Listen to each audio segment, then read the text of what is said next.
There are lots of things you can spend your tax refund on, but one thing you don't have to spend it on? A new smartphone. Switch to Metro PCS now and get not one, but 2 free 4G LTE smartphones for brands like Samsung and LG. Plus, you're on T-Mobile's blazing fast nationwide 4G LTE network.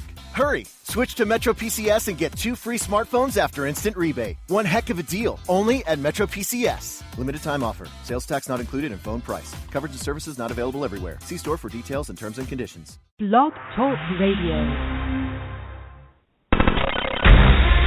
Live from Fort Bragg's backyard, this is the show that put the 110 Nation on the map. There is only one nation, the 110 Nation, and you're listening to the 110 Nation Sports Show, covering each and every sport across the board. There is no sport too large or too little. It's time to talk the talk. Here we go. Here's the man, the founder, and your host, Mr. CJ Sports.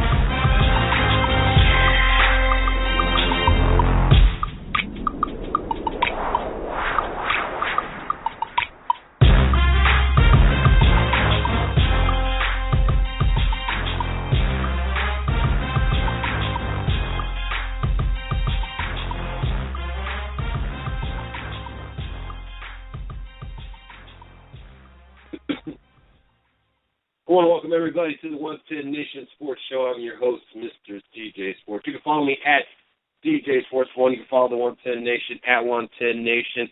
Check out our fan page, my personal fan page, Mr. CJ Sports. You can check out the 110 Nation fan page, 110 Nation Sports. Also, check out our blog site, www.the110nationsports.com. Also, check out our website, www.the110nation.com, for all the latest going on here at the 110 Nation. Welcome to the Friday night. A little bit later episode tonight. I'm not one to lie to my fans or my listeners, so I'll be completely honest. I just sit here and watch this race tonight. I'm glad that I took the time to watch the race tonight, because it inspired me and got me thinking about a lot of things that I want to talk about tonight. We're going to get in some current sports stuff throughout the show, but I had something that I felt that was good to kind of wrap up this week.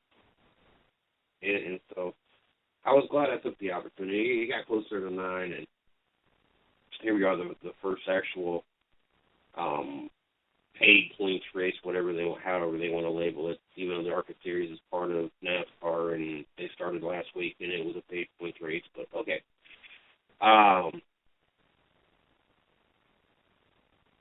Pull myself away from it. And I was afraid that if I tried to do a show while the race was on, that one, it would hurt the quality of the show, because I know how I am. There's someone I really would rather be watching. It is really pointless for me to even have the microphone on my head. But then, second of all, I'm going to be frustrated because I'm going to be missing pieces of the show and constantly turning around, getting sidetracked, and so I knew when it got to be about 9 o'clock, it was really my best interest not to start the show until the race was over with. And like I said, I'm really glad, because sitting there, it got me thinking that they had something like 6 drivers that were still teenagers out there. 6 drivers.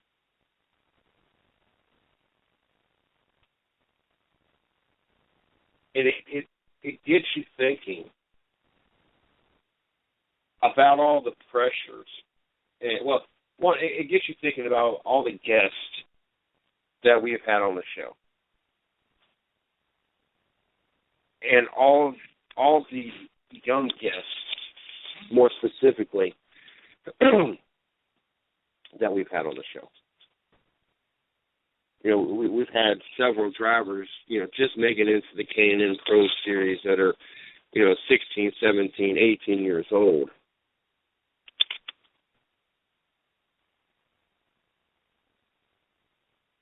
And listening to their stories and hearing the fact that they started when they was 4, 5, 6 years old. And I tell you what, it really blows my mind, because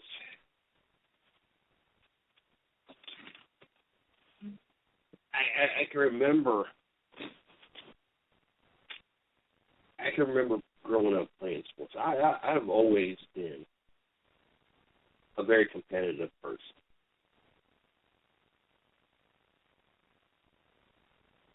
And I guess that's part of why I didn't necessarily have a problem with the way Cam Newton acted at the press meeting, or the press conference, whatever, after the Super Bowl. Him getting aggravated, even whether or not he heard the other team giving their interview and hearing them be all happy and celebratory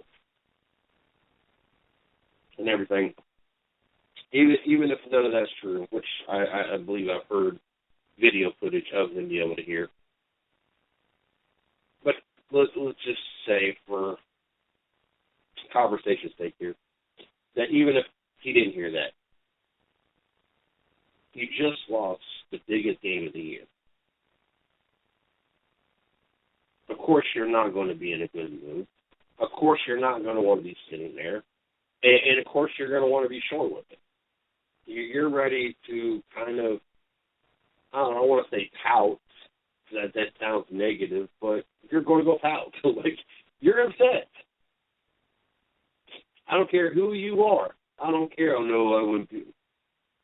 You lose the biggest game of your career. You had lost one game all season long. You were highly favored to win. You would go pout.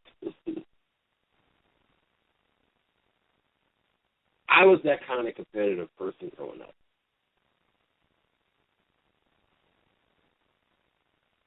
And my sports background began with bowling. I was in bowling league. I started off when either I was before kindergarten or I think I was kindergarten first or second, some of that point. Because I know we used to have to drive from, I want to say we lived in town when we first lived in the same city when we first started bowling, and then the divorce between our parents happened, and we had to come from another town, if I remember correctly. I might not be. It might have all happened before we had to move. So, I mean, kindergarten, first grade, somewhere around there. That's one of my, and I know people out there, oh, you're going to label bowling as a sport. Well, it takes a certain amount or a certain athletic responsibility to be able to do that. I mean, if you have no coordination, no arm strength, no nothing, you're not going to be able to bowl. I'm not saying it's the most strenuous sport out there, but yes, I still view it as a sport.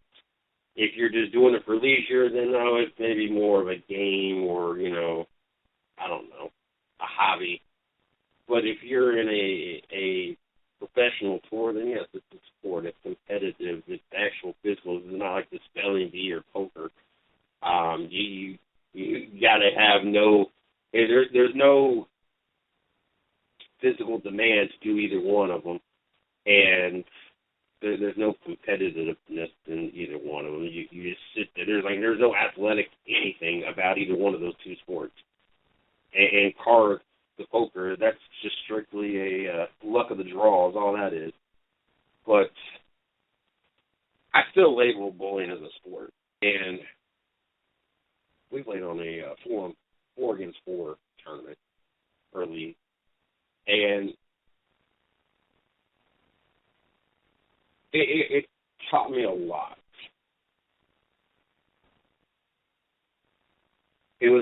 was a very competitive thing. My parents didn't push me. And honestly, I don't know at that age if it would have made a difference. If I would have known at that age, or even when I'm not going to say I lost interest, because I've been in several bowling leagues since then. I love to bowl. Honestly, I don't know whatever happened with that. I was fairly good. The last time I ever bowled a game, I had opened up 3 strikes in a row, had a 9 open, and struck out the rest of the game. I was just 1-10 from having a perfect game. I'm a pretty decent bowler. I average well into the mid-2s or so. And so it is not something that, you know, I know that I was in 4 different leagues. I don't know how many years, especially the younger, 5 different leagues counting the very first league. I don't remember how long I was in each league. So I don't know how many years I was actually bowling. But, you know, I enjoyed it. The bowling world opened up when I learned how I felt comfortable bowling. You know, I grew up with a mother and a father that they threw the ball straight. There was no curving. You threw exactly where it needed to go. And so I had the wrist bracelets, and, you know, we had the personalized, customized balls and everything else. But me and my brother, because he did it for quite a few years as well,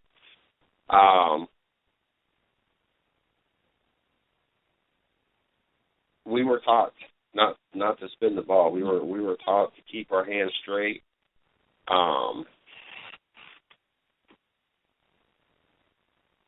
It wasn't until I got older and I did it unorthodox, but I would bowl with 2 fingers because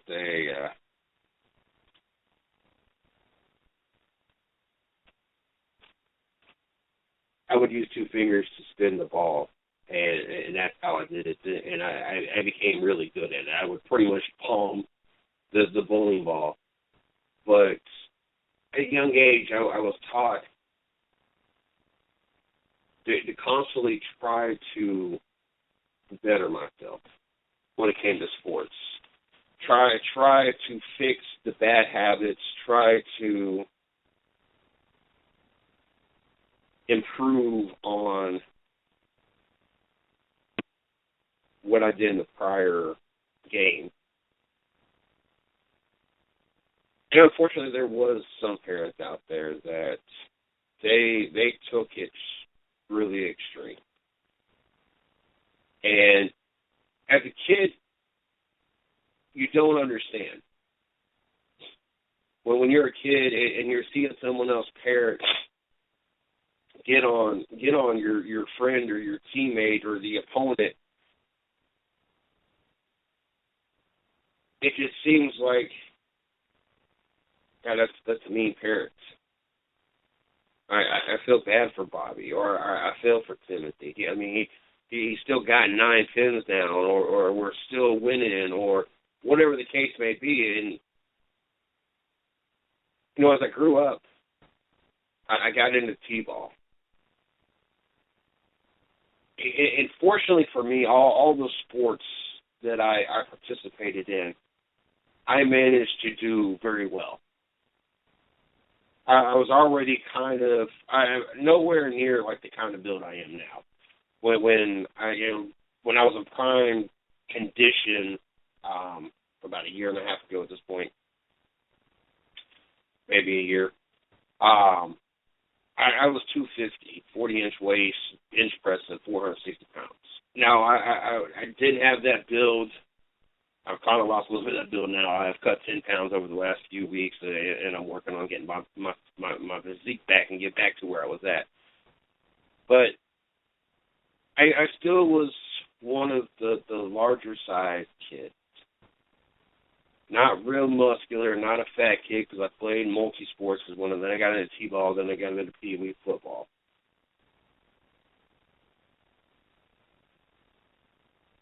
And when I went into T-ball, fortunately, I was able to excel in my sport. I was all-star. I wasn't, when you're young and you're not a good player, you're the ones that's out in the outfield. Hoping, especially in T-ball, that all the youngins are not going to hit the ball that far, or your good players will back up far enough that they will play mid-outfield and get you covered in your 3 to 4, depending on what kind of league you play and how young the kids are. Those kids are out there picking the flowers and everything else. Never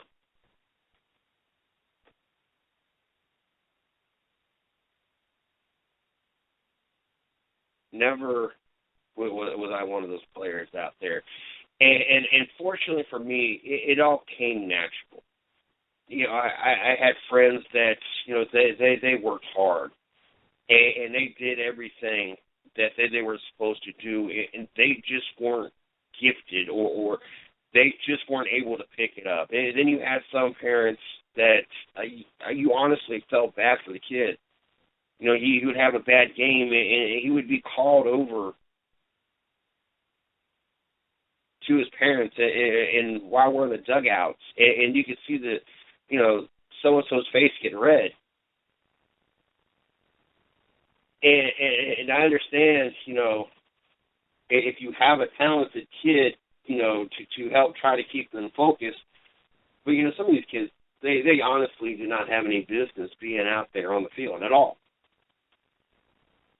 And here these parents are scolding them and making the situation even worse and make them even more frustrated. And I know it's tough and a fine balance.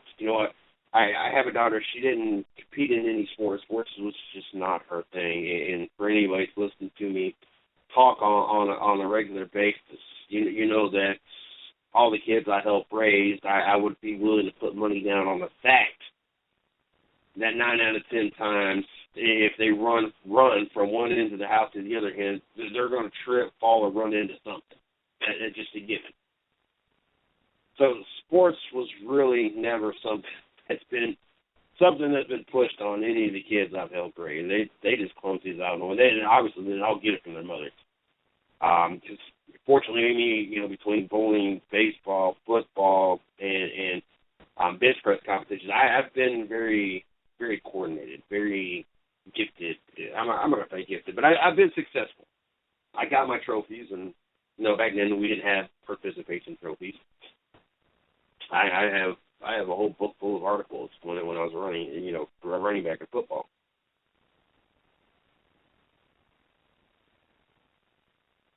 I always felt bad for the coaching sons, because anytime you have a kid that his father is the coach, that father is expecting more out of their son than anybody else. As long as they're already blinded by their opinion of their son, and just assume that their son is the greatest thing since sliced bread. And then 9 out of 10 times, the reason they're coaching that particular age group, because they wanted to make sure they got their kid, because they think their kid's the best thing. And, what's this, bond or credit or whatever they want out of this. But usually that's not how it works out. It seemed that every league that I was in that had a son-coach combination, the son was about the worst player on the team.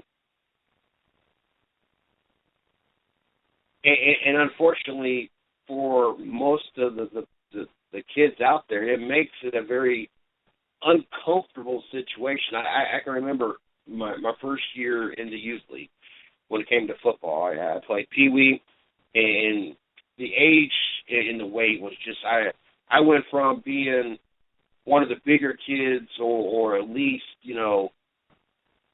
not the smallest, to all of a sudden I joined a league where the gap was so wide that I was by far the smallest kid on any team. And when I went to the youth, it went by age group. It went by 4th grade, 5th grade, 6th grade. And so therefore I was back into about being the medium-sized kid, mediocre. And I can remember the first year I went over to youth league, of 4th grade, and the coach's son was on the team. And he was like twice my size. And, of course, the coach is hard-nosed. And, of course, the coach's son is one of those guys that thought he was the coolest kid in the school, and because he was bigger than just about everybody else, you know, he naturally was the bully and enjoyed the opportunity to kind of, seem to come off as Mr. Billy Badbutt. But all of a sudden, you get him out there in practice with pads on, and heaven forbid he get hit. I don't know how many times that I watched this kid cry. This kid not want to get up. I mean, when I say cry, like literally crying. Here I am, half his size. I am taking the hits. I am breaking the tackles. I am juking the defenders. I'm doing whatever I got to do. Well, when I was brought on this team, I was brought on because my mom was a friend of one of the assistant coaches, and all I was brought over to do when I went, because when I played at Pee Wee, I was in 3rd grade. Well, when I went to the 4th grade, when I switched leagues, initially that's, what they were going to do is just transfer me from the offensive line where I was at to the offensive line, or give me an opportunity to play in the offensive line. And I'm not going to lie, I didn't put no effort into it. None whatsoever. And it's funny how it works out, because the head coach's son is twice my size and the biggest pansy out there. And here I am, I'm not gonna say the smallest guy, but I'm one of the smaller guys. You also got to understand, when I was in high school, our offensive line was the biggest offensive line in the state of Ohio. We averaged 305 pounds for a high school football team. And so you got to understand, well, just because I said I was one of the smaller guys, you got to understand we were uniquely big. And the Wayne Warriors are notorious. They've gone to the state championship game the last, I don't know how many years, I know at least the last 2 years. They play down at the Shoe at Ohio State. Or let me take it back. They play down at UD Arena. I'm sorry. But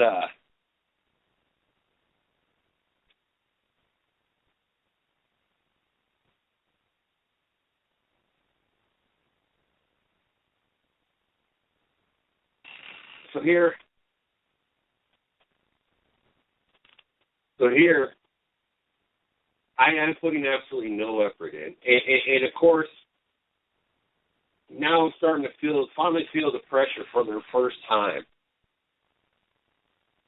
from the parents, because my mother knows what kind of a football player I am. And of course, her being friends with one of the assistant coaches, of course, the feedback is coming to my mother. And now I'm starting to catch it, and I'm like, look, I do not want to play the offensive line. I didn't want to play the offensive line last year.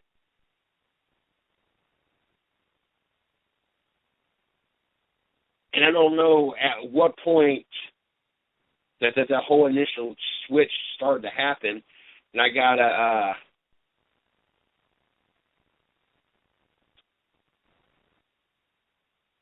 got the opportunity to finally carry the ball, and that's where I said that I would constantly watch him get in the fetal position or literally cry while I was taking the contact. I was heads up, shoulder square. I was driving. My feet did not stop until that whistle blew. And before we hit the regular season, here I am, not only the running back, but like literally the only running back. It was hardly any plays I sat out. And what was crazy about it, and where the pressure started to finally come down, and now my parents are getting on me because we're not going to be out here wasting our time if we're not going to put no effort into it. now I go from not putting any effort into it, not playing the offensive line, to now I'm the running back on almost every play, and now I'm playing on defense. Now I'm playing a linebacker position or a cornerback position or a safety position. I kind of alter it around what everybody else needed slack on. I got rotated into those positions to help strengthen those positions. And also who could show up to games, who was injured, everything else. And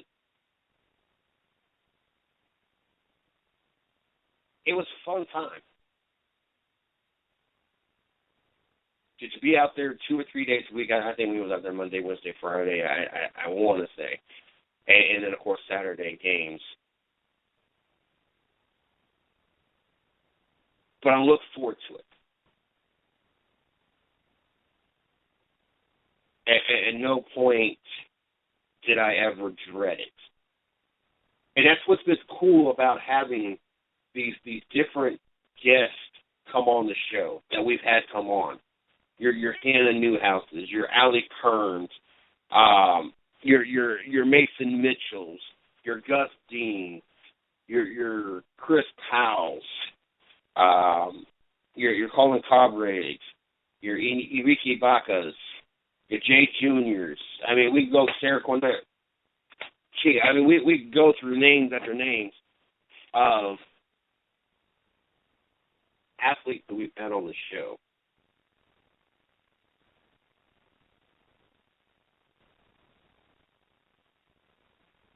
That got it at a very young age. You know, if I knew, maybe not so much third grade, so I guess if I had an NFL career, an offensive lineman, and still got paid that kind of money, I would still be happy. But if I would have known, well, when I played T-ball, then when I got an overhand pitch baseball, I forget what it's called, just Little League baseball. I think it was Double A, Triple A. Yeah, I think it was Single A, Double A, Triple A is how it went in our little hometown, and it was part of what age group you're in.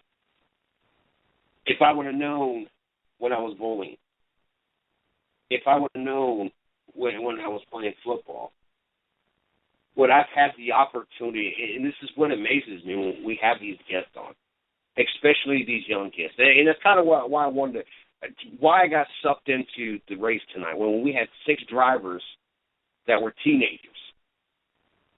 And the youth, and I want to say that they said over half the field, like 17 drivers or something, or something to that number, were first-time drivers at Daytona.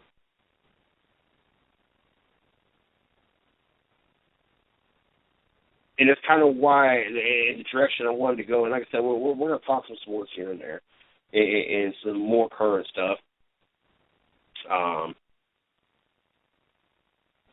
But I want to have an opportunity to talk about what it's like being a youth. The pressures. Is there too much pressure? You know, when I'm sitting there watching Jeffrey Fisher, I can remember his name. I mean, when I can sit there and watch him in tears, one of the biggest kids in school was a bully. And here we are we're out here on the football field. Now, I don't even know how to act at this point. Like, I'm sitting there thinking to my mind, you got pads on, dude. This does not really hurt.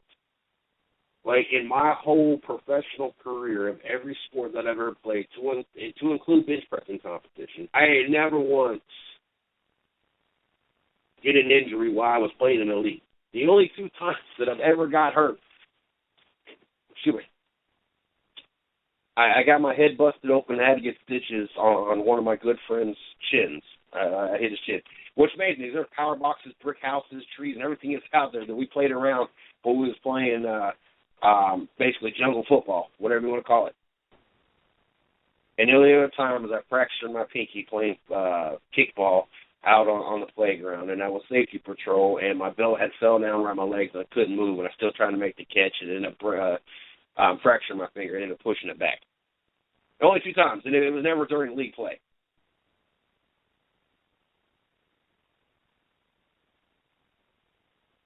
Those kind of things is what had me. I was sitting here not even 12 inches away from where I'm at now. Like, the only thing that separates me from where I was sitting watching this race was the arm of this chair, or the arm of my computer desk, and the arm of the couch. And I'm sitting there, and I'm like, these kids got it. I wish that I would have got it. Now, I'm not talking about the talent because I did really well. And that's what makes me wish even more that I would have got it. Because I was all-star every time in baseball.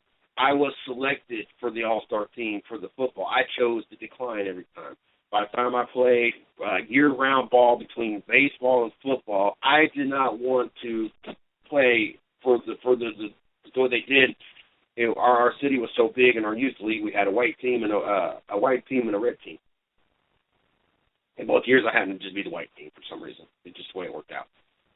And what they did at the end of the season, because other cities had the same thing where they had, you know, extra player or two teams, they made each city make an all-star team. And every year, the coaches begged me to play. And I'm like, no, I don't want to compete for the start. No, there's no competing. You are the starting running back. It's just more. Then it became more of a hassle. And by that time, I care. You got to understand that the leagues back when I was in third, fourth, and fifth grade, it's different than what it is now. We didn't hardly ever pass it. I can't even remember us ever passing football. It was run the ball. And I ran the ball 90 to 95% of the carries. Very successful. We hardly ever lost a game. So by the time at the end of the season, I was done. I didn't want to participate in any extra games just for sake. I wish I would have. Looking back at it now, I really wish I would have. I mean, it was basically a Pro Bowl team, and I decided to turn it down. And it ended up being and even after the first week would go by and the second week would go by, as we would continue to beat teams and continue. It was like it wasn't just one game. It was kind of a all-star cities where every city's all-star team against and you just kind of had a bracket, and that's just what it was.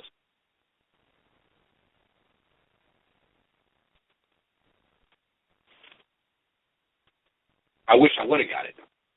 You got to understand. When I say got it, that they got it, and I wish I would have had it. They had somebody to let them know, look, if you stick with this and you continuously work hard to get better at it, one day you could be a pro athlete or whatever particular thing, such as Chris Bell out there, teenager. Ben Rose, I want to say he's like early, he might even be a teenager still. Second place, Truex. He was only, 22, 23 years old. The drivers we've had on the show, talking about that they got in go-karts at 3, 4, 5, 6 years old. And every weekend they were at the track. During the week, they were help working on their vehicles. Friday nights doing test runs and qualifying or whatever. Saturday doing, races and whatever. Traveling. Not letting the obstacles of school and parties and movies and skating rings and all that other stuff interfere. I wish I would have understood what so many of these athletes now, or so many of these parents now, and it's funny because you get one extreme to the other. You got the extremities of Jeff Fisher's father, and embarrassing him. Not only is this kid crying in the fetal position, and when I say this, I'm like literally in the fetal position crying. Then you got him hounding on him, and over top of that, then making him run and everything else. I can remember going back the year before that when I played in the Pee Wee League. I don't know what the deal was with our head coach. I have never played for anybody, ever, that was as hard as he was. I have never seen anybody be as hard on the kids as he was. I can remember practices we ran the whole 2 hours. That we put duffel bags and made a rectangle, and down the long ends you sprint, and down the short sides you jogged. And then what also made it bad, it was kind of on a hill to the point that when you jogged up one side you went up, when you jogged down the other side you went down. But when you were doing the sprints, when you sprint one way you went up a little bit, and the other way you sprinted down a little bit. So you was constantly going up and down and up and down. And that's when I knew. That's when I knew that I needed to be something other than an offensive line. When I was doing laps around the entire team, and I'm not a runner. When I joined the military, I would be the first one to fall to the rear and out of sight, out of mind, and find the quickest route through the woods back to the barracks so I could get showered and catch me another hour nap or another 2-hour nap, whatever fast I made it to find myself back into the barracks. Running was not my specialty as I got older. But when I was in 3rd, 4th, 5th grade, even though I was probably the most unhealthiest kid, you got to understand we had what we call the Duffs. Smorgasbord. Kind of like Brian's or Golden Corral now. But they were way ahead of the time in Fairborn, Ohio. And as far as I know, they still have Duffs. And Duffs is huge. Like, compared to any Golden Corral that I've been into, it is twice as big. It is huge. It's like in a shopping center, and it's like a quarter of the shopping center. When at my young age, I would see how many plates I could devour. I remember at a very young age not realizing it was a bad thing, but bragging that I was 200 pounds at a very young age. Like I'm talking maybe middle school young age. Well, when I joined the military, I was 233 pounds and had not a physical bone in my body. I went from 3rd, 4th, and 5th grade being very athletic and very cardio to by the time I hit middle school, it was, I don't even want to touch my toes. And like I said, when I joined the military, it was like 233. I had no physical. Like, you had to do so many push-ups and you had to do so many sit-ups. And one of them you had to at least do 10 to get a grade. The other one I only got 10. I don't know which one was which. And my 2-minute mile or two-mile run was 30 minutes. Before it was all said and done, I was doing whatever the 60 push-ups that need to be done, 60 sit-ups or whatever, and running it to 2 miles in 13, 15 minutes, somewhere in that ballpark figure. And that's when I got out of the military, and my weight had fluctuated. When I was in the military, it was 196. At my most unhealthiest, I got up at 315 before I cycled down 2 years ago to 250, and that's when I got up to 460 on the bench. This last year, with the lack of a car, and so not being able to go to the gym and lack of money to buy healthy food and just a lack of a lot of things, I went from 250 to 295. Now I'm back down to about 283 and working on my weight going back down. I had a little bit of snack tonight. I chewed a little bit tonight, but I after three really hardcore days, I need an opportunity to kind of recuperate a little bit today. It wasn't bad. I did get the Qualajupas or whatever they are, the new taco things at Taco Bell, and I'm not one to throwing out companies for the hell of it, but those things were banging. I got one of each, the steak, the chicken, and the beef. The beef was probably my favorite, but, those were banging. It was kind of a reward. The only thing I had all day long was a carb-free energy drink and a power bar, a protein bar. So it was like a 4-carb protein bar. So I didn't do bad today. But I needed an opportunity to kind of rejuvenate myself and get the craving out of my body.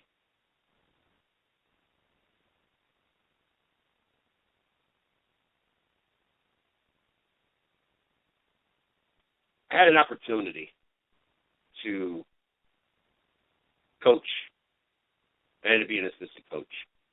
And this was probably about 5, 6, 7 years ago. At this point, I can't remember. Probably 4 or 5 years, somewhere around there. Been at my current job, year and a half. It was almost about 3, 4 years ago. And I helped assist coach 11, 12-year-olds. I had been the student of the game. Now I was trying to teach the game to the up-and-coming. And this is when I really started to kind of observe parents, children, in sports from a different angle. You got to understand, my prior exposure to that was when I was anywhere from kindergarten to 5th grade. And so I'm just thinking from a kid's, mentality. Then I get the opportunity to coach 11, 12-year-olds. And we unfortunately did a horrible job of our draft. And the draft was kind of lopsided and unfair anyway, because the other coach, they had prior players that came back and they got those players, and if they had family, then they got to play on the same team. And so right out the gate, they got like the 6 best players, and their quarterback, 11 or 12 years old, and their quarterback is just as big as I am.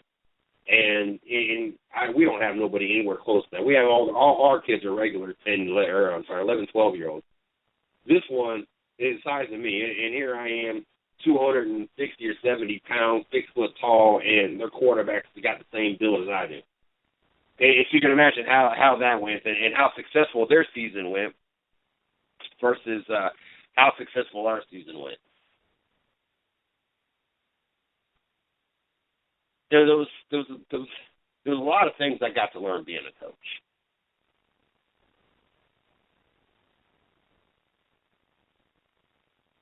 And I had to take a crash course to even be able to do this whole thing, because it was one of those things that I had never done, never really even thought about doing.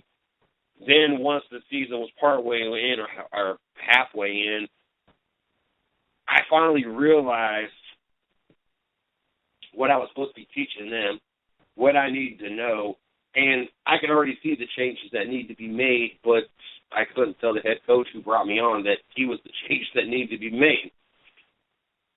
Where we clashed, and I know this is where our season went downhill, is all of his plays were designed the same.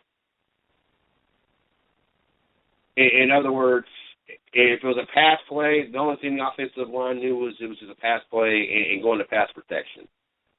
And if it was a running play, all they knew it was a running play and just a block. When I played football, a playbook that diagrams what the offensive line is supposed to do. Now, unfortunately for me, I didn't have a father that was active in teaching me how to play football. And so there I have my mother outside who doesn't really understand what she's trying to teach me. Therefore, it didn't click in my head until partway through the season when I was playing that's why that was drawn that way. That's what that means. I'm supposed to run in between the guard and the tackle, not just, okay, I got to run that way and find something. No, it's designed that the guard's going to go left, the tackle's going to go right, and I'm going to go in between them, and vice versa on down, the tackle and the tight end. And, yeah, I didn't get that. And all this comes back to me when I'm coaching now. I'm feeling bad because you could feel the pressures. We never won a game. We did not win a game, and I knew exactly what we were doing wrong. You can't have your whole offensive line just standing there blocking on a run play you got to have them opening up the hole for your running back. I was blessed because even though I was one of the fastest players on the team, and even though I was a good running back, I will always give credit to that offensive line. It was ridiculous how big those holes would be. I felt like I could literally drive a car through the holes sometimes. And like I said, I don't take credit because the blocking was great. But you also got to remember, this offensive line that I got to play behind in 4th and 5th grade is also the same offensive line that stuck together and ended up being the state's biggest offensive line at 305 pounds. And obviously they weren't that big back then, but just imagine if we averaged to be the biggest offensive line in high school, good chances were our offensive line was pretty big back in 4th and 5th grade compared to other offensive lines in 4th and 5th grade. And so holes were not a problem. I remember as a running back, my first pitch, 47 sweep. Go around the right end. I always love going around the right end. And the main reason I like going around the right end was I'm right-handed. And I would tuck my ball on the outside. And that's why I never like going to the left. I'm right-handed. I can't do a lot of things left-handed. If I was to break my right hand or break it in a way that I cannot wipe my rear end, I would be one upset person because trying to do left-handed is not one of those things that is very easy to do. If you have no left-handed skills at all, it is horrible to try.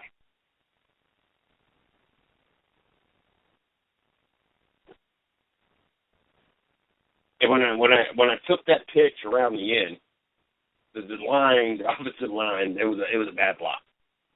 Very first play of the game. And I got behind. It was either another running back or the quarterback had fallen, or maybe one of the offensive line. And so I'm about 5-7 yards behind the offensive line, the line of scrimmage, and we're basically, I'm trying to figure out which way to go around the offensive line. He's the only thing keeping me up right now.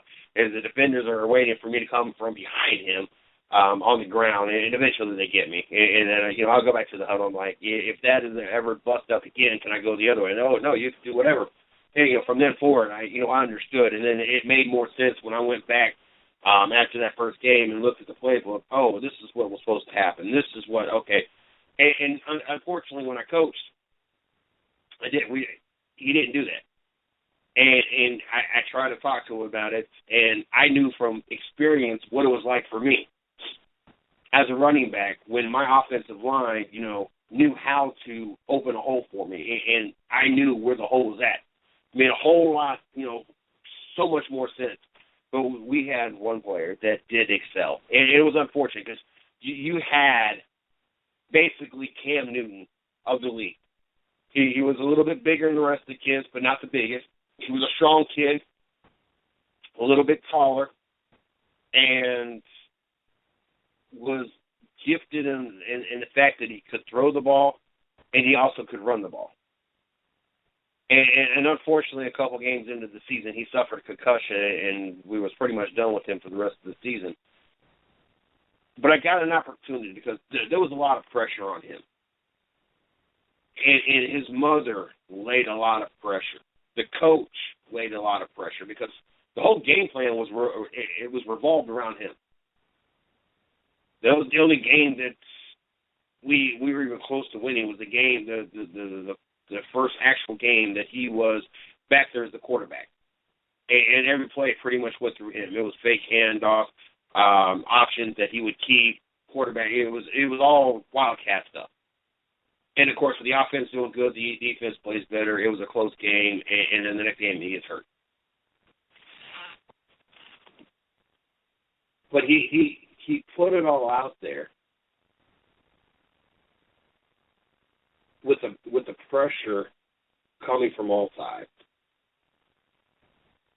And I've had an opportunity playing on both sides of the field to see the pressure. And when you're sitting there watching tonight, and you're watching 6 teenagers competing at Daytona in the truck series, top 3 series. That's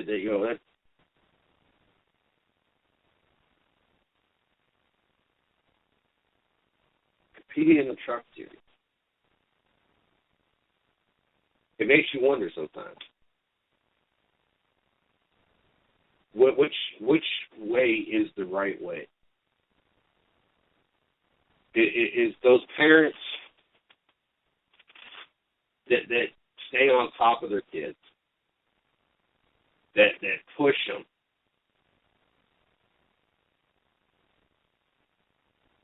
even though you remember back to the days when you was a teenage or a kid, and you can remember you feeling bad or thinking about how horrible Jimmy's dad was or Sarah's mom was,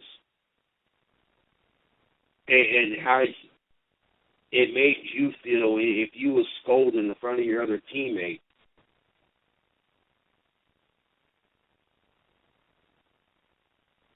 Or if it's better if your parents are laid back and there's no pressures and you can only hope that you improve without being pushed and that you keep an interest in the sports. Sometimes in the back of my mind, I sit there and think, sometimes I wish I had that parent. I wish I had that parent that pushed me to excel.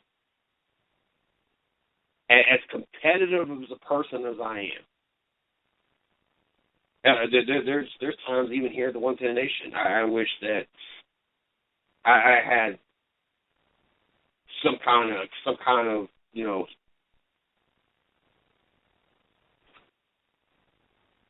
my mother coming down on me. Hey, you need to do this, or this.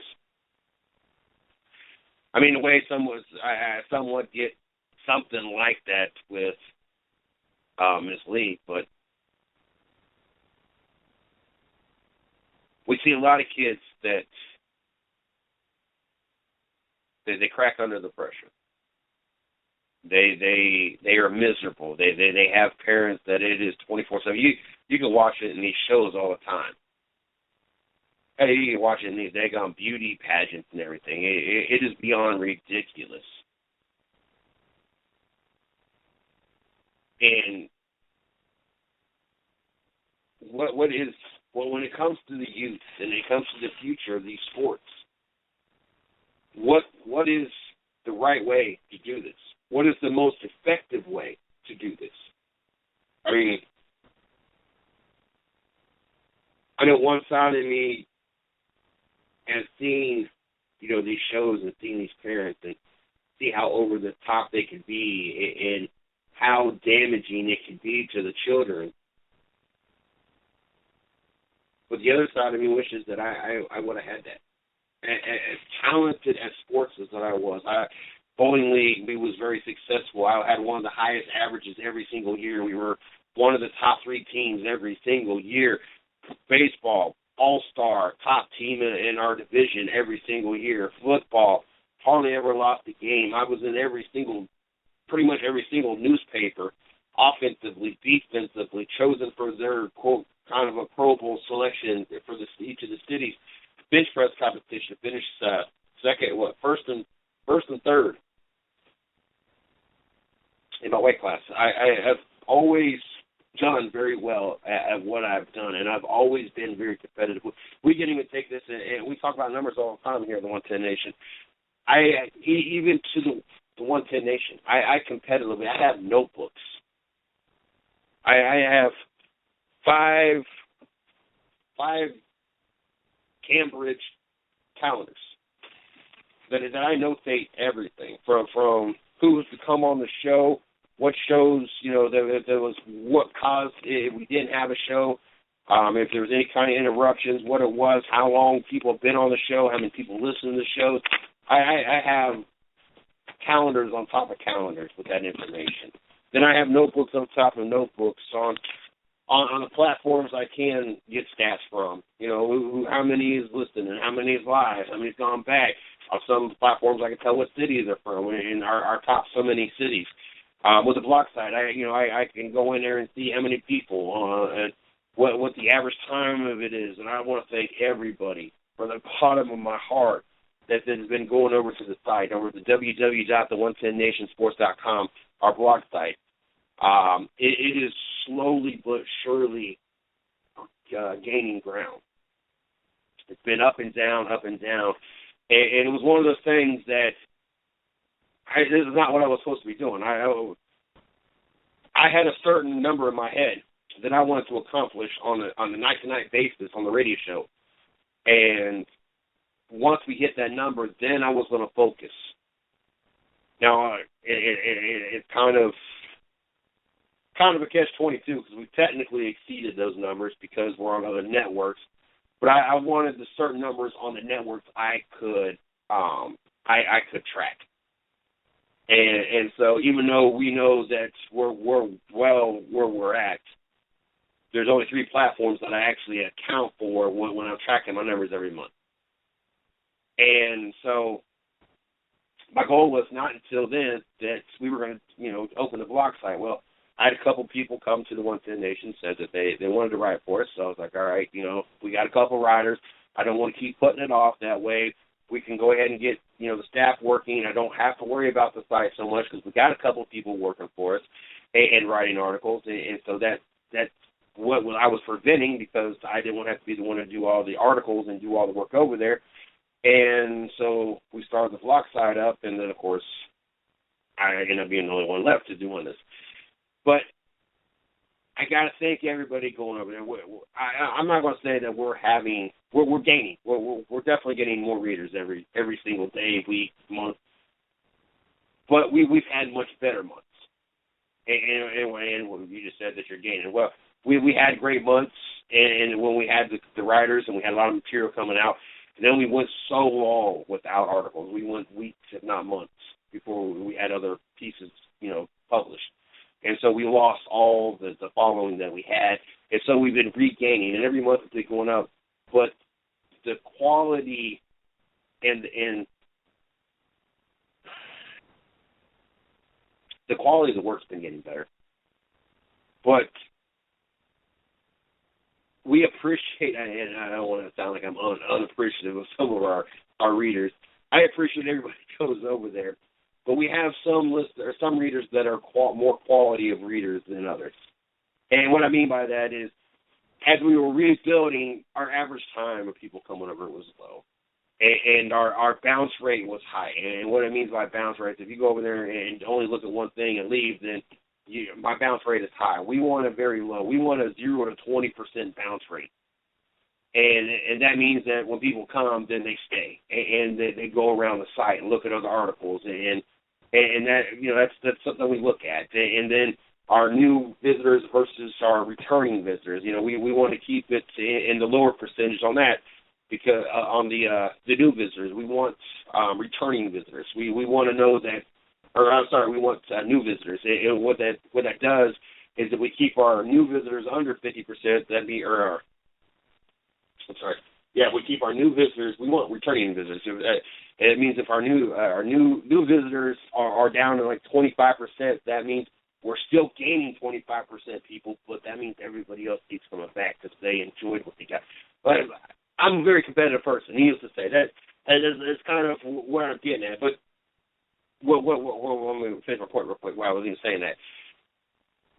Where we might not have the numbers of the visitors that we once had, and we're surely getting back to there, the quality has gotten much better. And quality, and like I said, I'm not trying to put any readers down, but quality readers. And what I mean by that is our average time, it was barely any average time. It was like people just clicked on, read one thing, or clicked on it and didn't want to look at it and left. Now we're getting minutes on top of minutes. Like we're averaging like well over 10 minutes a visit per person. Like that's what I mean by quality. The pages, people are multiple pages. People are averaging 3, 4, 5 pages while they're there, not just reading one thing and leaving. Bounce rate is coming. Once upon a time, my bounce rate was in the 99s and 98s and 80s. Now we're getting down to the numbers where we need to be. And so where we might not have the volume that we once had. And I guess is a better way to do it. We're not getting the volume, and the volume slowly getting back. We're getting we're not getting the quantity, we're getting the quality. There we go. That's the better way to do it. But needless to say, I'm a very competitive person. And so a part of me, even though that I've seen it from an athlete side of the, ballpark, and then I've seen it from the coaching side of the ballpark, and then I'm a parent, so I've seen the competitiveness. Even though my daughter's not competed and my son's not competing in actual sports, my daughter competed in ROTC. She was a drill team commander. And if you've not been to an ROTC competition, it's just as competitive as any other sport. Might not be physical, but it is very competitive. I was in ROTC. I was a drill team commander. My daughter, kind of walked in the same footsteps. But I've gotten to see it from every angle. I know what the pressures are on the kids. And I try not to put that same pressure on my daughter. I try to explain to her, how to improve things. I try to tell her how we did things. I explain to her that some of the things that they do and how they conduct themselves at sometimes is something that was never tolerated in the unit that I was part of. But I never added any pressure to her. I was there to assist her. She was the type that she knew what she wanted to do, and that was the difference between my daughter and myself. It wasn't until I landed on this at 33 years old where I realized what I wanted to do. Her, at 15 years old, she knew she wanted to be in the military. She knew that she wanted to be in the medical field, so not only that she was in the military serving for the United States, she was also be able to help soldiers while she was serving for the United States. Unfortunately, she's had one health condition after another, no longer makes her eligible to join the military. Now she's going to college to be a teacher, so she can still, and she's going to a Christian college, so she can also serve her faith and be a missionary as well. So, any way you look at it, she's serving and helping. But she had it. And so I didn't have to push her. Now, my son, not the same. If he was to be in a sport, I would have to be that parent with him. Because even though he would like to do it, and he probably could do it because he's like me when I was his age and I was one of the bigger kids, and not so much taller, just all around, just kind of he gets sidetracked. He likes to goof off too much. And so with him, I would probably have to be that parent. And it's where I didn't goof off. I didn't realize where I could end up, how much talent I really had until I got older and realized what I had accomplished at a young age. And I didn't have that parent that stayed on my back, that was there to make sure I was dedicated to what I was doing and what could become of it. I don't know if my parents just didn't believe in it. I don't know if my parents just didn't, and when I mean believe in it, didn't believe in me and what I could do. I don't know if my parents just didn't realize. I'm not quite sure.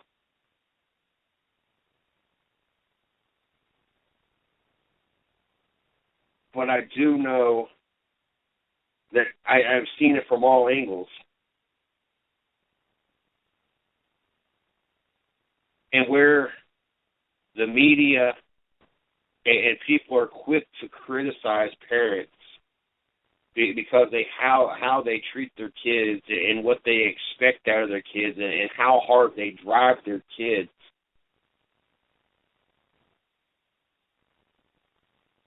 I understand that there's a fine line when it comes to children and athletes and the time and making sure that their well-being is taken care of, that their education is being taken care of, and all that.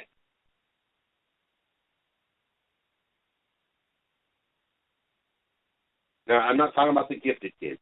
I'm not talking the kids like my daughter that knew what they wanted at a very young age, and that's what I mean by gifted. They might not be the most athletic kid out there. They might be good, but they might not be the most athletic. But to me, when what you know at a very young age, when you know at 6 years old, 8 years old, 10 years old, 12 years old, whatever the case is, if you get it and you understand, if I keep doing this and I keep making myself better, I might not be the best, but I'm good enough to be doing it. And if I keep making myself better, I can be a Dale Earnhardt Jr.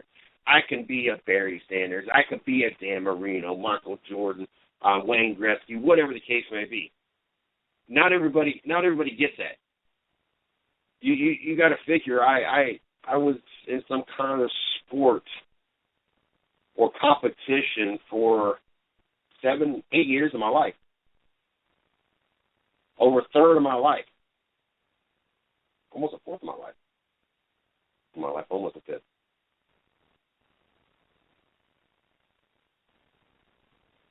And I never, and honestly, I even coaching, I didn't get it. Even with my daughter, it's not until I'm sitting here in the 110 Nation Sports Radio Network studio, and I'm sitting here talking to all these young, great athletes.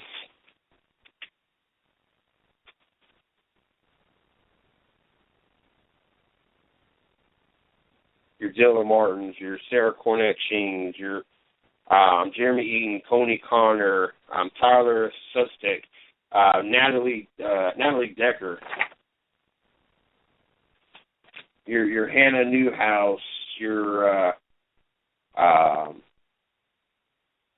Grant Enfinger. They sat on the pole today. We had him on the show last year while he was on top of the points in the ARCA series. Josh Williams,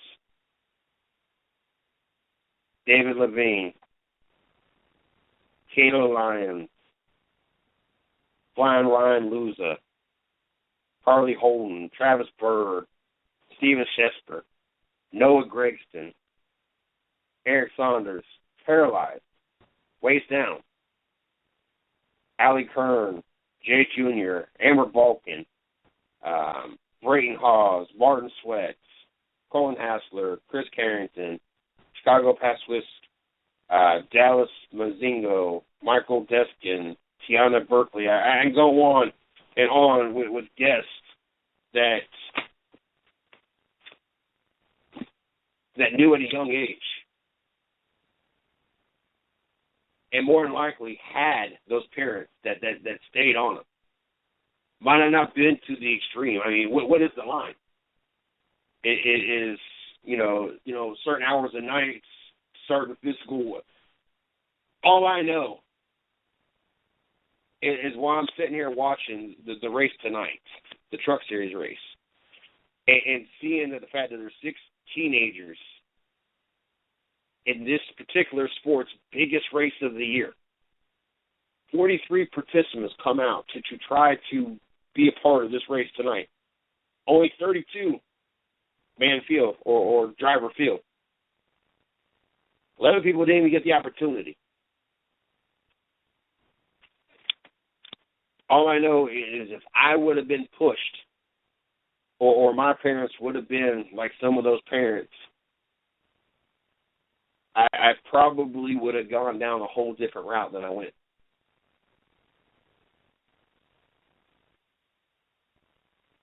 And so as I sit here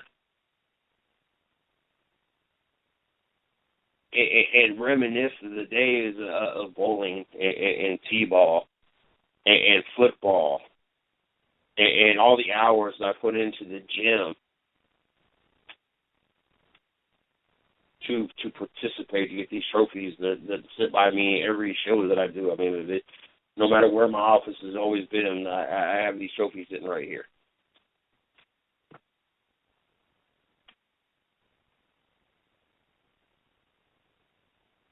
If I would have had those parents that made my face turn red every time I screwed up, or had me tearing up because in their own way they were trying to make me better, and I would have never understood it as a kid. But having an opportunity to do this show and see how many young, talented kids there are, and knowing that either they've got it or that their parents have helped shape them to have it. Make sure that you tune in this Sunday at 7 p.m. We got the Happy Hour Garage. They got a great show planned over there for you over the Happy Hour Garage. And then 9 o'clock,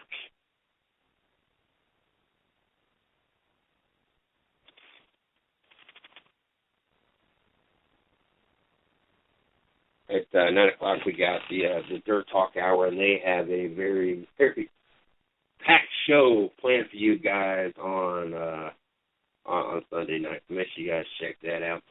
Monday through Friday, we have the 110 Nation Morning Show. Make sure you guys check that out. Show kicks off at 9 a.m. We got the 110 Nation Sports Show Monday through Friday at 9 p.m. We got Racing with Big Sweat making its return back to the 110 Nation Sports Radio Network at 9 p.m. on Thursday. So looking forward to that. Don't forget to check me out on Twitter at CJSports1. You can check out the 110 Nation at 110 Nation.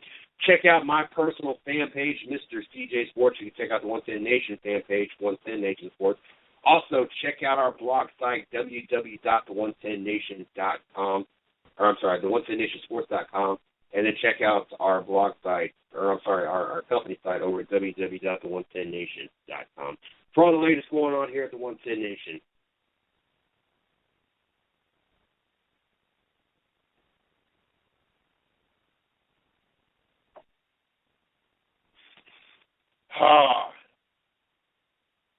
Getting jiggy with it. No.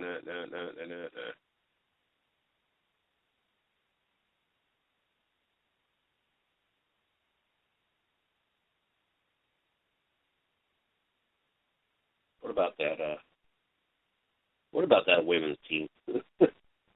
What about them? Better yet, how about Portland, 130-98 over Golden State? I don't know what just happened there, but Portland just put the beat down on Golden State. I can't wait to get the details about that later on. Definitely going to catch me some highlights after tonight's show. But the women's team, I can't wait. I know that I watch women's soccer, for all the wrong reasons. I already know this. Because the only time that I have any interest at all, ever, to watch soccer is when Alex Morgan and Hope Solo are on the field. And I've been told there's a couple other lookers that I need to start watching on the women's team.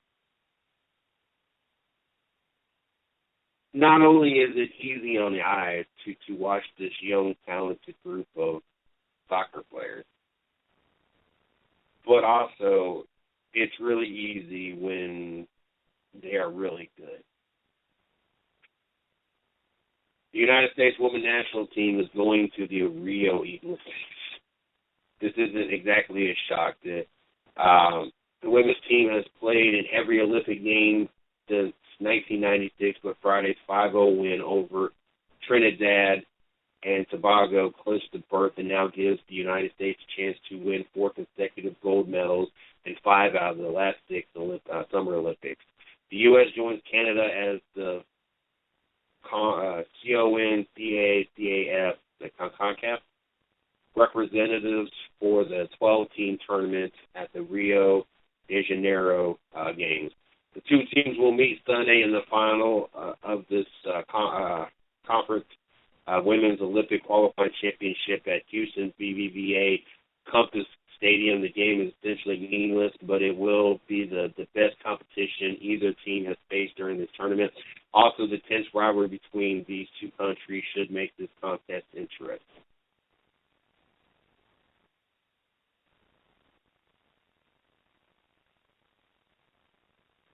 It's fun. And I know, I think that's one of the toughest things about doing what I'm doing is trying to be well balanced when it comes to sports knowledge.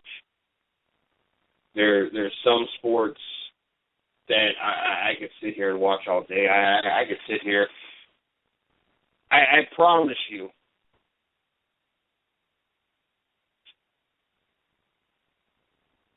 I promise you. If I had an opportunity to walk away from work tomorrow, and all I had to do was do this right and sit here and watch sports all day long, I would not have a single problem with that.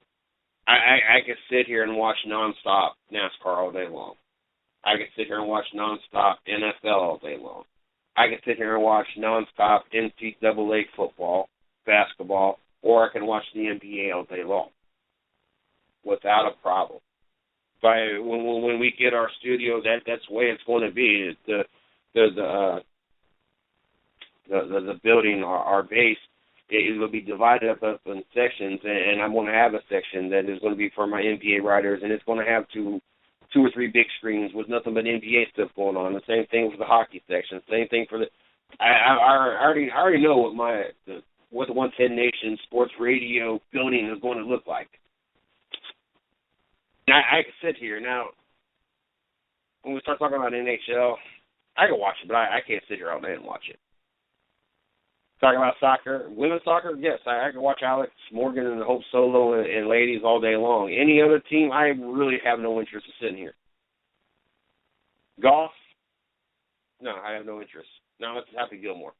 I think that's the toughest thing for me is because those sports that I have no interest in, baseball, I cannot sit there and watch. I'm sorry.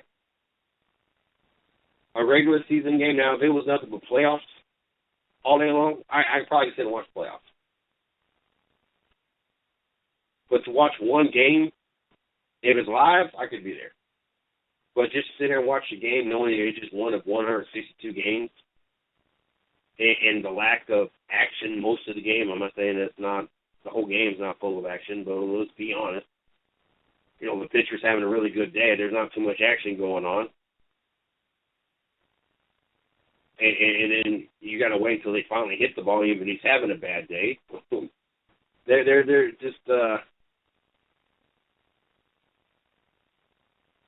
there's certain sports I can watch, and certain sports that have my full attention, and I think that's the biggest thing that I have to work on and have to accomplish is to find myself being more diverse and more well-rounded in other sports. Soccer is one of those sports. You know, when the ladies' Olympics come around, oh, God. Or the World Cup's around, I can honestly say I don't think I've ever watched the guys play at all. And I know that's sad, but I just don't. I don't have it in me.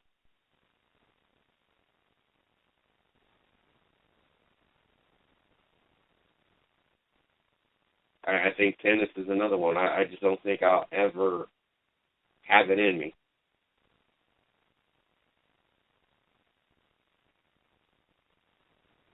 And for those that are curious on who won tonight's race, Johnny Sauter ended up winning tonight's race. Christopher Bell ended up going to the hospital after the race. He took a really bad. It was, even though the announcer said a 13 flip tumble, it was an 8.5 flip tumble thing. He flipped 8 times, and then the half of times where he landed on top of his roof. So, not to take it away from, it was still a horrific looking wreck, and I can only imagine how bad it hurt. But at the same time, they try to say it was like 13, which was it? Oh goodness. Ladies are definitely going to the Olympics. I'm excited about that. I can't wait. Knowing my work schedule now, things obviously got a little complicated here for me at the 110 Nation. Is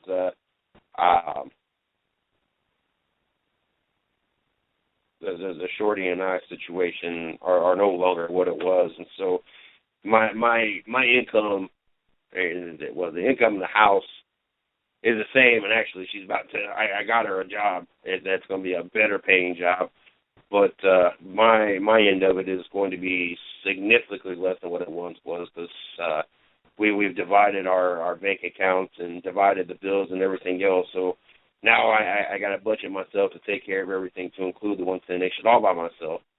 But I definitely enjoy the fact that my schedule is the way it is, and I get the opportunity, and I cannot wait to have the opportunity to sit here and watch the lovely ladies kick some butt once again in the Olympics this year. And I don't think that we will be disappointed by any stretch of the imagination. It just seems that every time we look up, they are just getting better and better.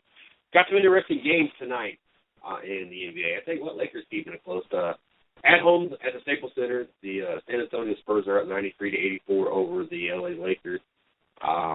Obviously, with Kawhi Leonard being down, the San Antonio team is just not the same. They lost to the Clippers by 15 points. It was either last night or the night before. So, last night. So, Lakers, they still in this, and San Antonio, that makes you kind of reevaluate some things and possibly think about the San Antonio team differently. What happens if a player goes down? You got to be better prepared for this. Boston in Utah. Utah is up 83-70 with about 4 seconds left in the third. Sacramento at home over Denver, 107-100 with about 2 minutes left in the game. And then all the games that wrapped up, you got Houston over Phoenix, in Phoenix, 116-100.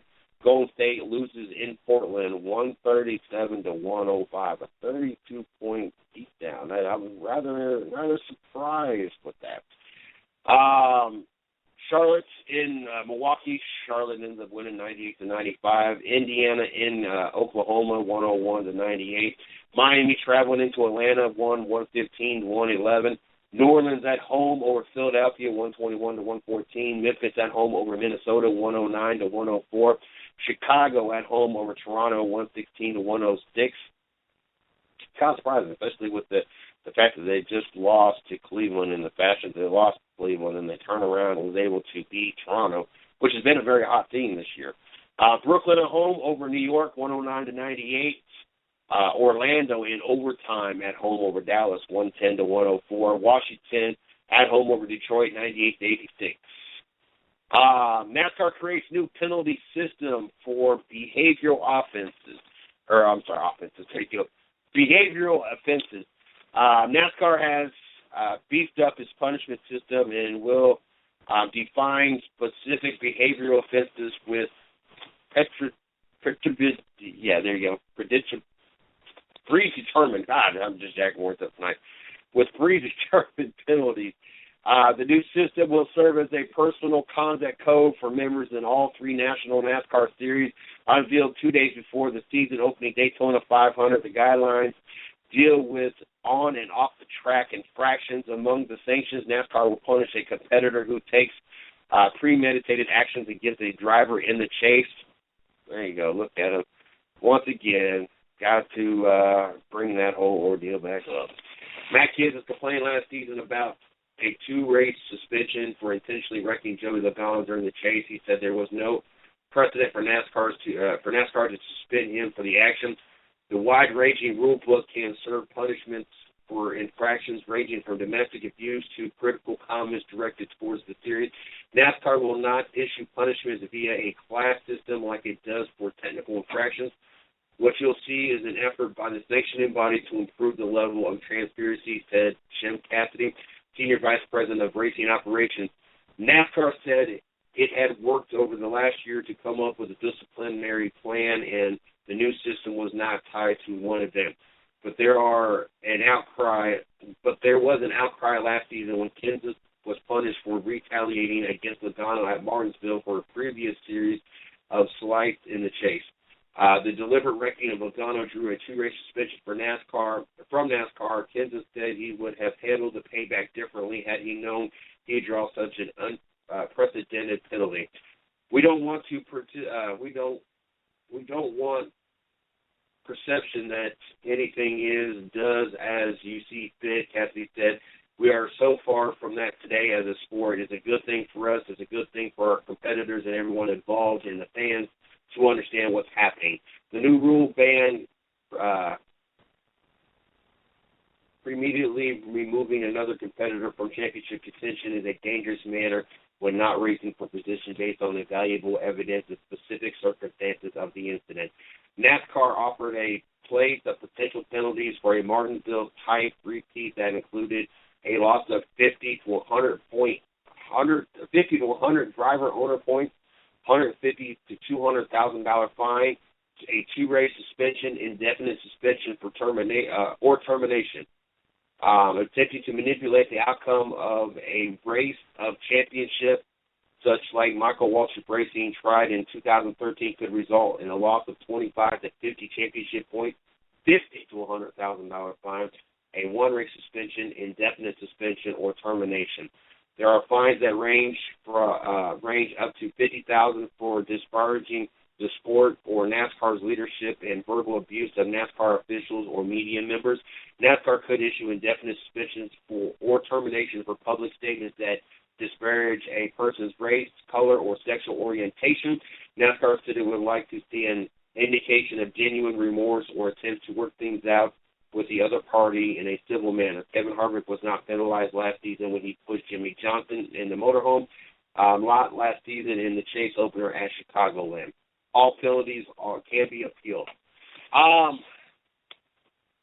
That was a segment coming from NASCAR. And where I have an issue with this is, to me, this is almost like the NFL. Now, like the NFL, you can't hardly touch a quarterback. You got to let the receiver catch the ball and get a couple steps before he's no longer viewed as being defenseless. Now you got to tiptoe around each other. If you got an issue with another driver, now you're not allowed to return the favor that you was dished out.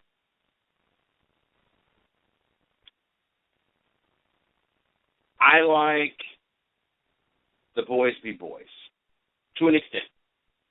Even though we've had drivers come on the show that said, yes, if I was in Kevin Harvick's position and I knew that I needed the field to freeze right there where I was not going to get into the final round, I would have done the same thing. I don't necessarily agree with what Kevin Harvick did. Even though there's many drivers that said that they were fed up with Joey Logano and his antics and you know, it was just a kind of payback, that any driver at this point really felt that they deserved to do the same thing. I also can understand that the fact that Kenseth was not even in contention to win the race and took out the leader. Did I like it? Yes, I loved it. But that's not the point. I am not one that is a fan for retaliation. I'm not a fan of retaliation on the track or retaliation with a vehicle, period. There's a whole Kevin Harvick, Kyle Busch, whatever that went on in the pit road, and they're running into cars that were parked on pit road after the race. No, I don't like none of that. I don't want to have a Cold Trickle, Days of Thunder, you know, put tires on the car and go run into Russ Wheeler while he's taking a victory lap. No. What Clint Boyer did, about a handful of years ago at this point, and ran all the way through the garage area and the crews, and they go WWE style on each other. The Clint Boyer crew and Jeff Gordon crew, as long as no tools were used, I am 100% down with that.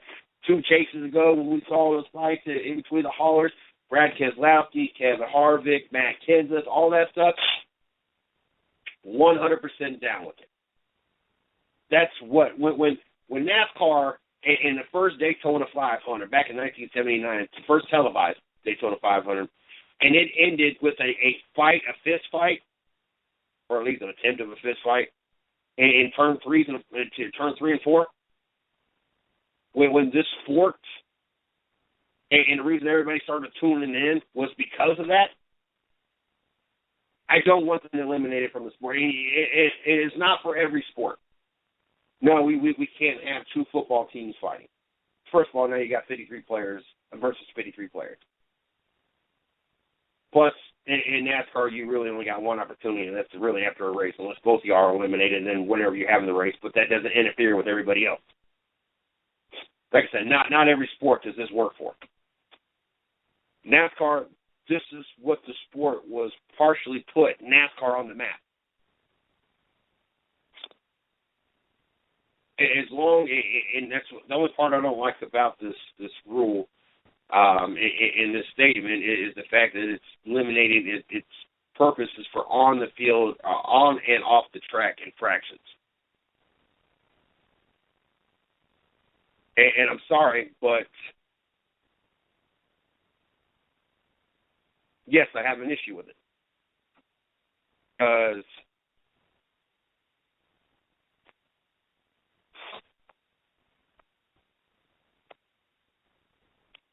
when your sport popularity grew because of what happened to finish the first televised Daytona 500.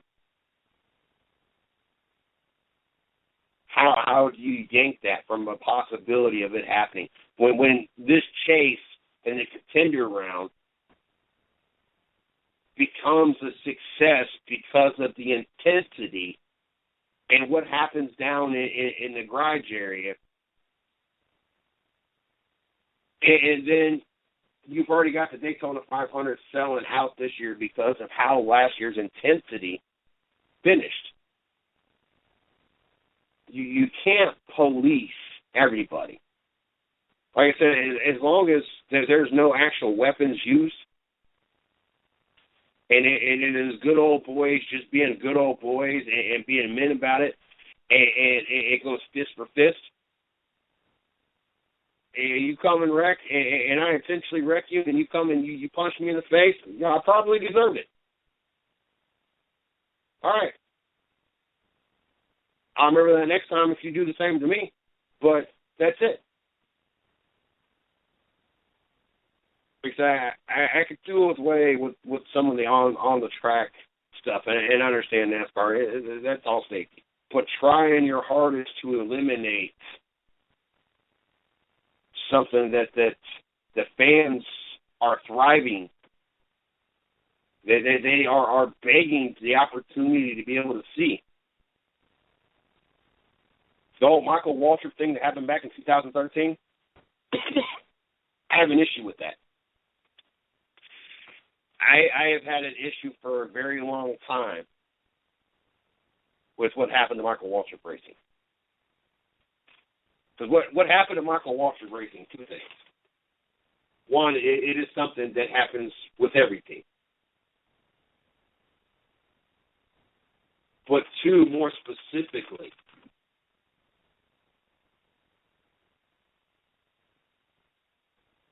that's why teams are formed, to give yourself an opportunity for your friends to or teammates to help put other teammates in positions to be able to win races or get into the chase or win championships.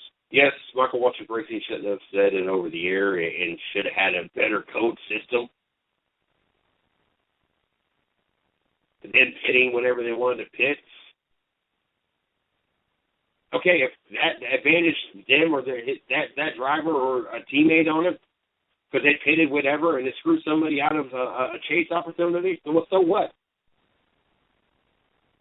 That's why Michael Waltrip paid to have all those cars out there. That's why teams have these. That's just like saying, well, okay, for two teams hook up and they draft each other to the front and they win the race they shouldn't have because it was it was a team that did it, not just one driver. I mean, I still to this day, because every driver cheats, every team cheats, and I've pointed this out, many different things that happen.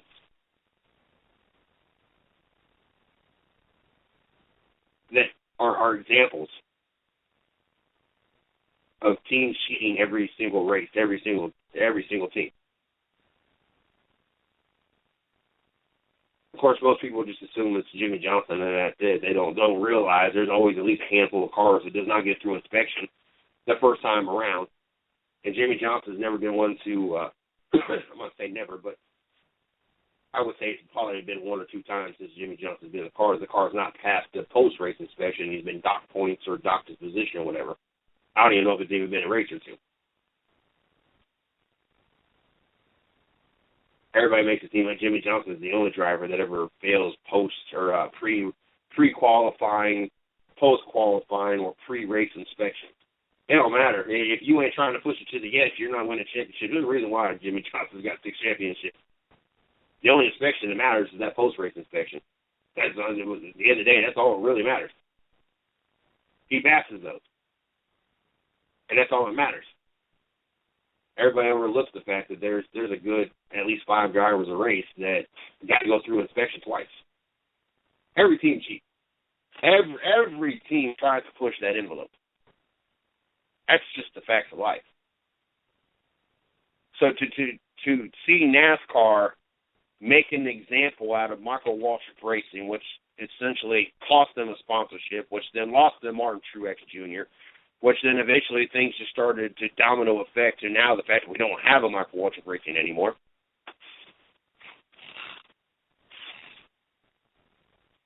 Some things that NASCAR does, and some things that NASCAR sets in and does, and comes down and punish, I understand. Having team orders, and you want to call it manipulating the race, I don't care how you label it, I don't have an issue with it because that's the reason why they formed the team. That's the reason why they want more driver or more cars for their team out there. It's to give them an opportunity.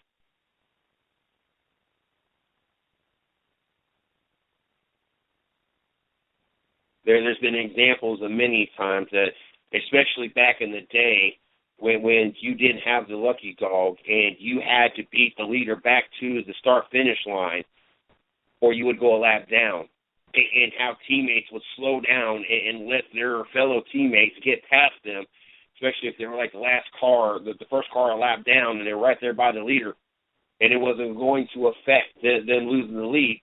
They would slow down and let their teammate go in front of them. That's manipulating how the outcome of the race comes. That is manipulating how the champion is decided. This is something that's been going on for years. So yes, I have a big issue with NASCAR trying to dictate that part of the sport. To me, that's all about strategy. If you're fortunate enough, your team has the money to have 3 quality cars out there, and you have an opportunity, hey, you pit, even though you don't need nothing. You just pit, and it so happens that one of your other drivers happens to spin out, wreck, or whatever, brings out a caution or whatever, how all that played out, and so you get all 3 of your cars into the chase, so be it. You had to put yourself in that opportunity to be there for that to even be possible. And then on top of that, it had to be all down to strategy and how to make yourself get into the chase. Now, of course, the only reason NASCAR made an example of it and made a big deal about it was because it was Jeff Gordon. And hell, that's the only reason they opened up the 13-car chase that year instead of 12. It is because it was Jeff Gordon. There's a lot of things that NASCAR does that I like. I know this is not a popular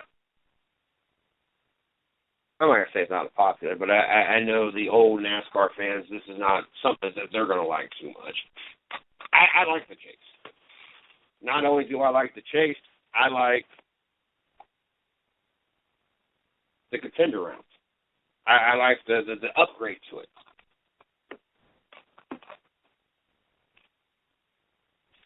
It makes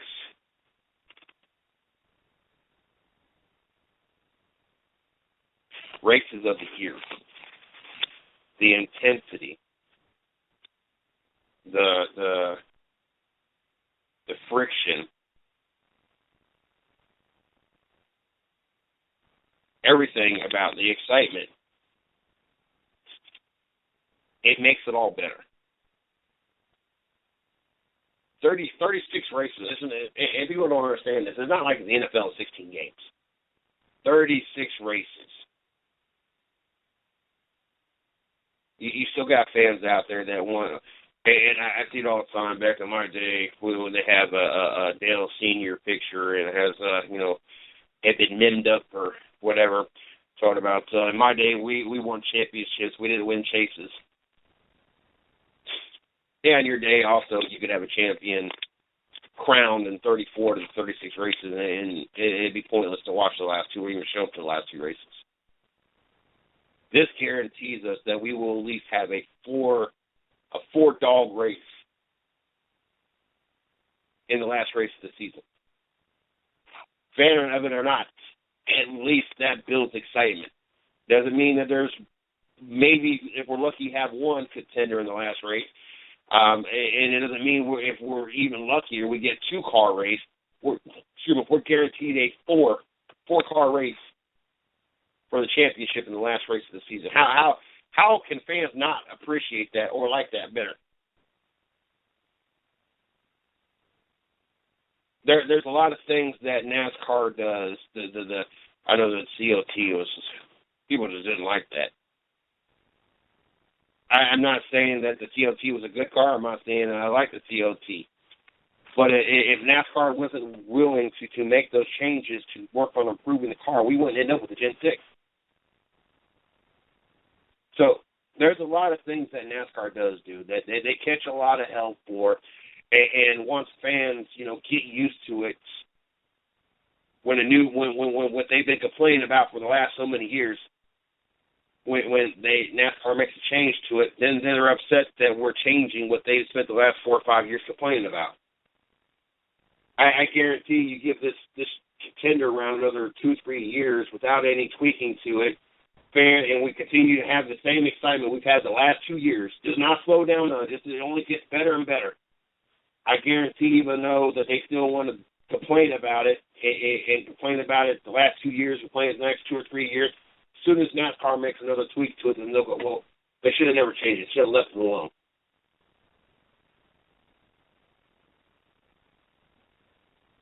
I think fights in the garage area, and it's not like we see that many of them, but for the fans to see the passion, the desire to win, how does NASCAR feel that is best for the sport to take that away from the fans? I want to know my driver's passionate. I want to know that he is doing everything or she is doing everything physically possible to win the game, win a race. And if someone does something ignorant or intentional to take me out, I want to see them show that frustration. I don't spend that money for the ticket. I don't spend that money on their T-shirt and their hat and everything else, and the gas to get there and whatever the case may be in the vehicle or whatever. I don't spend all that. I get to the track and my guy's taking off the track.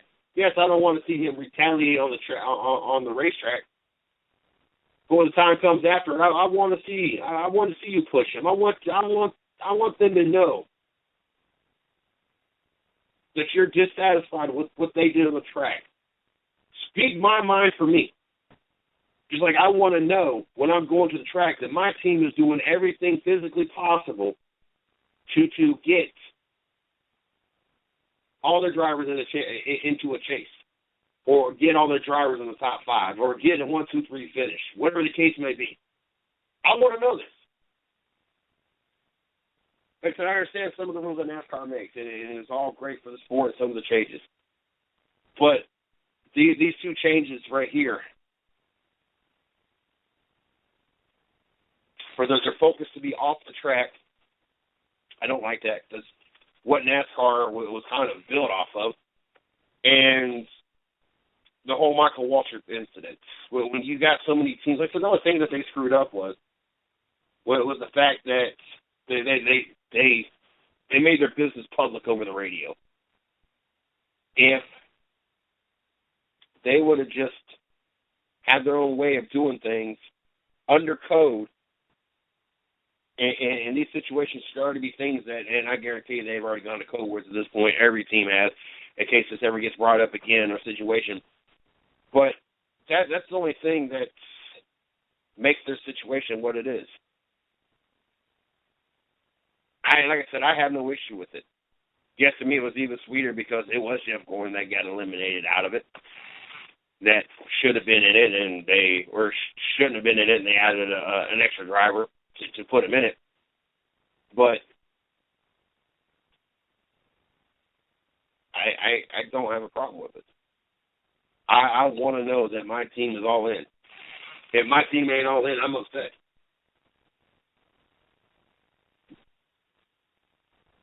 And that's what NASCAR needs to be focused on.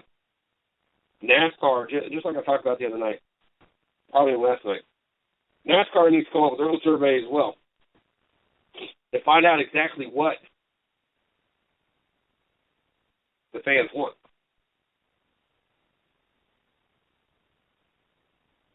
Because, honestly, I think with the changes, they're starting to get a little too far away from what the actual fans want. I think that they're trying to stay ahead of the game, and they're trying to constantly evolve this sport. But I think at the same time, they're still missing the ball.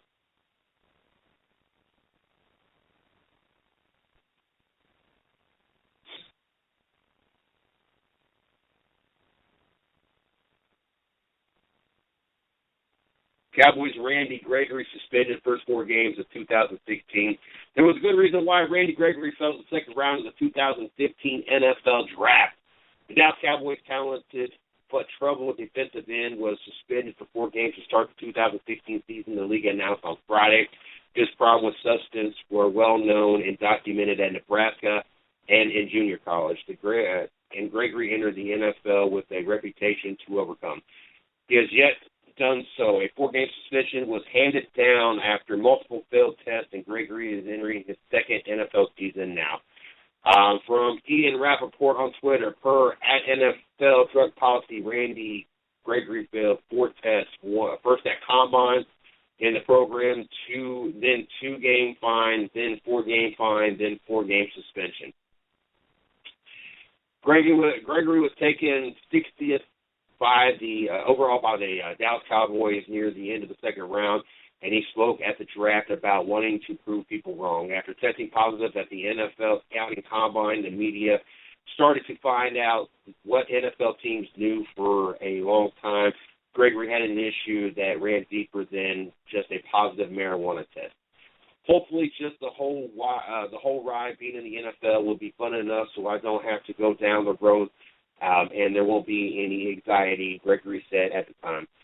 But the anxiety is back. Both Gregory and for the Dallas Cowboys, the team now must decide whether it's worth bringing back Greg Hardy as a free agent after a season in which he was suspended for 4 games for his domestic violence rap. That's one troublesome solution for another problem. Gregory had a few moments as a rookie on the field, providing 15 quarterback hurries and 250 snaps according to Pro Football Focus, but had 0 sacks and missed 2 to 6 weeks with a high ankle sprain. In typical Friday news, got it up. I tell you what, I don't get it. You get an opportunity to make millions of dollars. Millions. just being a late second-round draft pick, your contract's probably not the best. So therefore, you got to step up and prove your value to all the NFL owners out there in order to make your contract value go up. Meanwhile, still making a good, I think what cheapest contracts was $600,000, whatever it is. No chump change. I mean, it might not be the Aaron Rodgers and Joe Flacco and Peyton Manning contracts of the world, but even a $600,000 contract, I probably will never see $600,000. So it blows my mind to see a young player fail all these drug tests and not giving himself the opportunity. I mean, Johnny Manziel is in the same boat with all the ignorant stuff he's doing. He's going to eventually not be able to have a contract. I guess I've been fortunate enough to never have put myself in a position where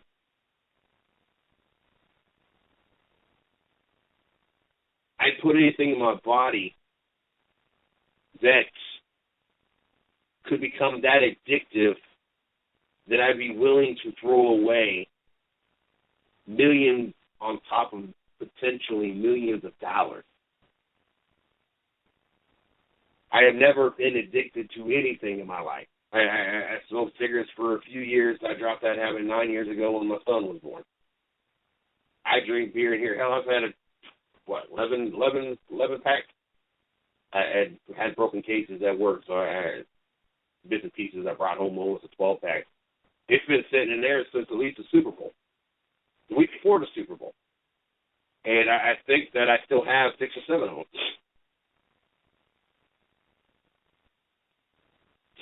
I couldn't imagine being those kids and having those parents and making this all come true. Having the Little League and the Pee Wee and the youth and the high school and the college finally make it all the way to the pros. Having those parents there that pushed you, having those coaches that pushed you through, all those parties that you missed, or if you didn't miss, you did it well enough that you was able to still perform at the highest levels, that you made it all the way to the NFL. Put your youth to the side. It put away a lot of free time to the side to have this opportunity. You finally make it in the NFL, and what do? You find yourself getting suspended left and right, and you get to a point now that you're going to be banned from the sport.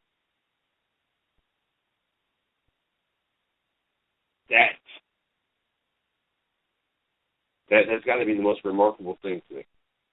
For Johnny Manziel, for Gregory here, Randy Gregory, Ryan Leaf. It's amazing how Michael Irvin was able to finish out his career without his powder issue being a career-ending situation before he won. I don't understand how you have the opportunity to make millions and doing drugs to have your.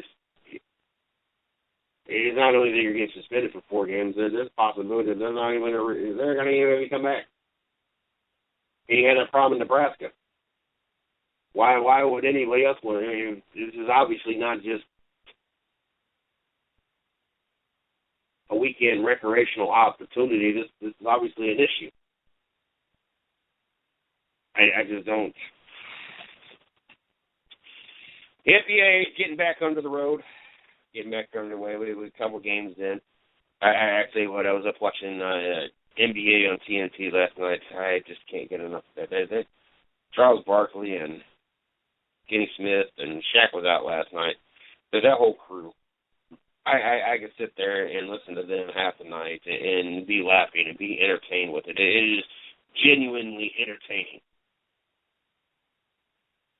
Looking forward to this weekend's games. I'm looking forward to the opportunity to start seeing some of these players that got traded, how they're going to affect their new team, how the chemistry is going to work, especially with my Cleveland Cavaliers adding Channing Frye. I'm definitely looking forward to that. Don't forget, tomorrow we got the Xfinity Series race, and then we got the Daytona 500 on Sunday. NHL got a lot of action going on this weekend. Looking forward to coming back to Monday, full force and ready to go, and have some great guests, and just looking to take care of that. I don't know, tonight was one of those opportunities. I just wanted, I felt real passionate of talking about kids and athletes and the pressure and not even mention the grades that you got to accomplish while you're in school and you have to be eligible, and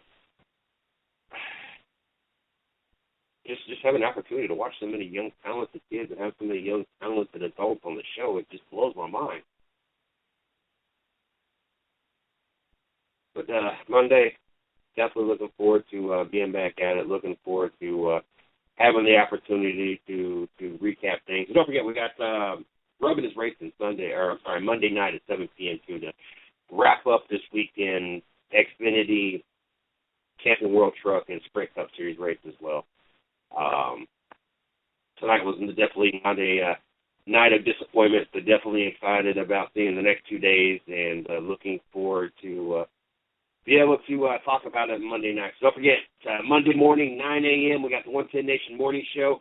Monday night, 7 p.m., we got the Rubbing is Racing, and then, of course, 9 o'clock Monday night, we got the 110 Nation Sports Show.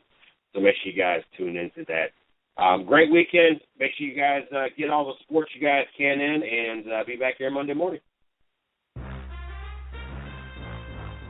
Thanks for listening to the 110 Nation Sports Show with Mr. CJ Sports.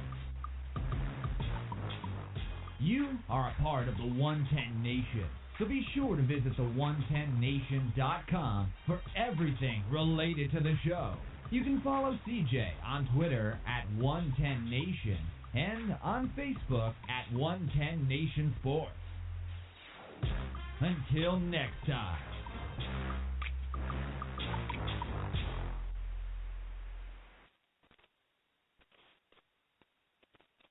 There are lots of things you can spend your tax refund on, but one thing you don't have to spend it on, a new smartphone. Switch to Metro PCS now and get not one, but 2 free 4G LTE smartphones for brands like Samsung and LG. Plus, you're on T-Mobile's blazing fast nationwide 4G LTE network. Hurry! Switch to Metro PCS and get 2 free smartphones after instant rebate. One heck of a deal, only at Metro PCS. Limited time offer. Sales tax not included in phone price. Coverage and services not available everywhere. See store for details and terms and conditions.